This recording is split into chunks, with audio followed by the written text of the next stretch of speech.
तुमची कारवाई आम्हाला मान्य आहे, पण परीक्षांसाठी सुद्धा ह्या लोकांनी थांबण्याचा प्रयत्न नाही केलेला.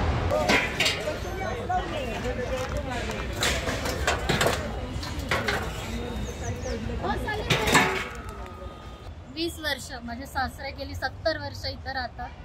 कुठलेही इन्फॉर्मेशन न देता एन्क्रोचमेंट म्हणून आम्हाला ह्या जागेतनं आता इन्सिडेंट एकदम क्विक ॲक्शन घेत रात्री 10 वाजता सांगितलं की उद्या सकाळी पहाटे 5 वाजता कारवाई आहे. आणि ही कारवाई आता सकाळी पहाटे 5 वाजल्यापासून तुम्ही बघताय की होतीये. याचा काय अर्थ आहे की तुम्ही आम्हाला डायरेक्ट कुठलंही माहिती न घेता ही काढताय.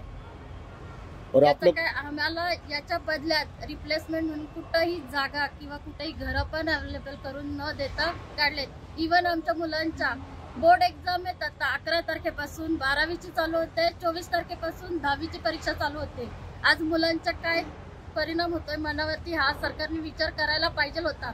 जेव्हा की आम्ही कलेक्टर साहेबांना पण निवेदन दिलं, पोलीस चौकीला पण निवेदन दिलं की ऍटलीस्ट परीक्षा होऊ द्या, तुमची कारवाई आम्हाला मान्य आहे, पण परीक्षांसाठी सुद्धा ह्या लोकांनी थांबण्याचा प्रयत्न नाही केलेला.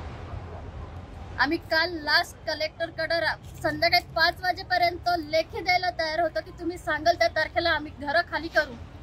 ते सुद्धा त्यांनी मान्य न घेतलं, पण मान्य नाही केलं. आम्ही बघून घेतो म्हणून इतक्या वर्ष इथे राहण्याची दखल न घेता तिथे GR मध्ये 2005च्या 2007च्या GR मध्ये पर्टिक्युलर मेन्शन केलेलं की जर एखादी व्यक्ती 12 वर्ष एखाद्या जागेवर राहत असेल तर त्यांना रिप्लेसमेंट किंवा SRSची घरं देण्यात यावी किंवा त्यांची राहण्याची सोय करण्यात यावी. पण या गव्हर्नमेंटने कोणती इन्फॉर्मेशन न देता आमच्यावर ही कारवाई केलेली आहे आणि आम्हाला कोणत्याही प्रकारचा ऑप्शन हा त्यांनी दिलेला नाहीये. और ये जगह एक पाकिस्तान से आए हुए बंदे को दी जा रही है. आप पाकिस्तान के आए हुए बंदे को कंसिडर करते हो और जो यहाँ पे पहले से रह रहे जो इंडियंस है उनको नहीं आप कंसिडर कर रहे हो. आपके लिए कौन इम्पोर्टेंट है, हम इंडियंस या जो